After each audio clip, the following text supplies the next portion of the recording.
Welcome to Bookworthy, where we talk about the heart behind the books your kids are reading. Today, we are talking with author Emmanuel Jean Russell, and he is the author of a picture book called My Name is Emmanuel, which speaks to Emmanuel's adoption story and how his name reminds him and can remind kids that God is always with them. Welcome to Bookworthy, Emmanuel.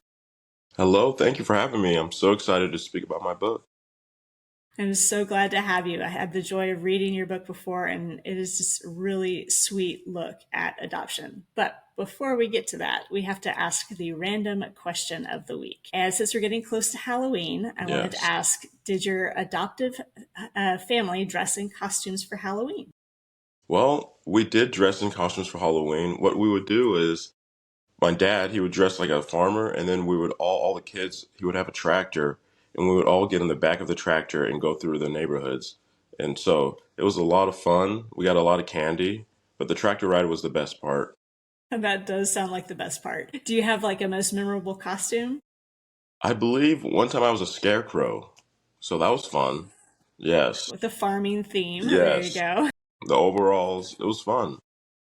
There definitely are seasons of costumes. I remember Hmm. growing up there, I think clowns were a big thing, which Yes, that can yes, go good or bad. yes. And so it's really neat to hear about other people's experiences and how they incorporated just the fun that can be Hmm. had in that Yes. holiday. So, well, Emmanuel, why don't you tell us a little bit about your book? All right. Well, my name is Emmanuel Jean Russell, and yes, I wrote my book. Basically, I wanted to find a way, how can I, because my grandma in Haiti, once she gave me up for adoption, I didn't really know what happened next. And I call it kind of shadow memories because I can't fully remember everything. Like if you're on the beach and you see a shadow, you sometimes can't, you can see sort of what it is, but like you don't know the details. And so I thought by writing this book, her memories and details will become more clear. And so that's one of the main reasons why I wrote this book. And so yes. It's a really sweet look at adoption and just kind of, adoption has so many sides to it and is such a deep topic, but you really walk in it in a childlike way, like a child would experience adoption and walking through not knowing exactly what's going on, but trusting in what your grandmother said about your name, that God is Hmm. with you. And I Yes. love how that carries throughout the book. And there's a lot of really fun illustrations. Oh, And yes. what about the Haitian culture did you want to make sure was inserted in the book? Well, the first was the colorfulness, like the colors. It's a very colorful country, and I wanted to also, it's beachy too, so I wanted it to feel warm. So the colors, hopefully, when you read it, you feel warm and you feel like you're there. Very neat. And then you kind of do a unique switch because you went from Haiti to the Pacific Northwest, Yes. correct? And go from beaches to mountains and snow. What Yes. was that transition like? Yes, it was. So I can remember when we're flying in, we could see, I believe it was Mount Hood. And I remember seeing, that was the first time I saw snow. And so, but it wasn't snowing when we landed. We landed in Portland, Oregon, and then we had to take a car ride over the bridge, Columbia River, to go to Washington State. And so I remember it being misty and everybody had rain coats, but this time it was kind of colder, the rain. Now, kind of in writing this story and telling a little bit of your grandmother's side of the story, what were you hoping to communicate to kids who pick up this book? Well, what I'm hoping to communicate is that no matter where you come from, America, Haiti, or Africa, Asia, or any of the Latino countries, that you matter and that there is a plan for you from the beginning. It's a story we all have to hear, no matter what our background is. It Yes, seems like no matter what life stage or socio-economical place you come from, we all need to be reminded of our identity and who we yes, are and that exactly. we matter. And I love that this book does that in such a sweet way. What was the writing process like? Was that something that came natural to you, or is that a challenge? Yes, it was something that came natural because I had some writing school, like writing classes in college. And so, but the pictures helped me because I had the memory. So the pictures kind of helped me to write it. So that helped me out since it was kind of, I just was ad-libbing a little bit, but yes. I love how picture books can do that. They can make things that are really hard to tangibly hold on to visible. I know when I'm writing, sometimes I have to just draw the pictures out just so that I can put words to what's going on in my Yes. brain. Yep. Really neat. Now, did you have any resources or things that are also included in the book?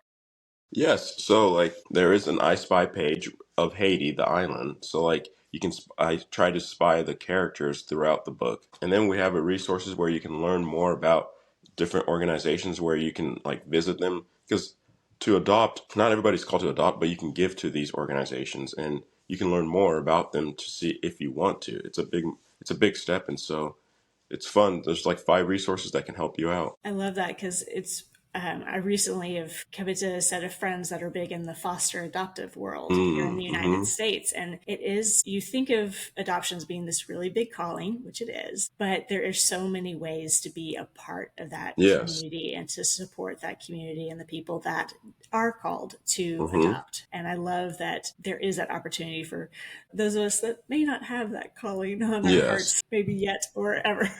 Exactly. But now, with your book, it's really kind of walking through your story. Now, for any child that's going through adoption, whether international or national, what would you say to them as they read through this book? Well, what I'm hoping is that they see that Jesus is with them and that even though it may be tough, like you might not look like your adoptive parents or whatnot or siblings, that this is where you're supposed to be and just don't let that don't let that take over. I love that. What is it? There's a lot of talk about how we're adopted into Christ when we become Yes. into his family. And I love that picture of that adoption is a gospel Mm-hmm. story. It's not just, helping someone live a life that they may not have had, but it is, grafting them into your family. It's not Exactly. someone separate. So I love that that picture of heaven is almost communicated really well through adoption stories Yes. and through your book as well. Now, did you always want to be an author, Emmanuel? Well, what happened was I was just at a Barnes and Noble for my mom, which you may know her as Karen Kingsbury.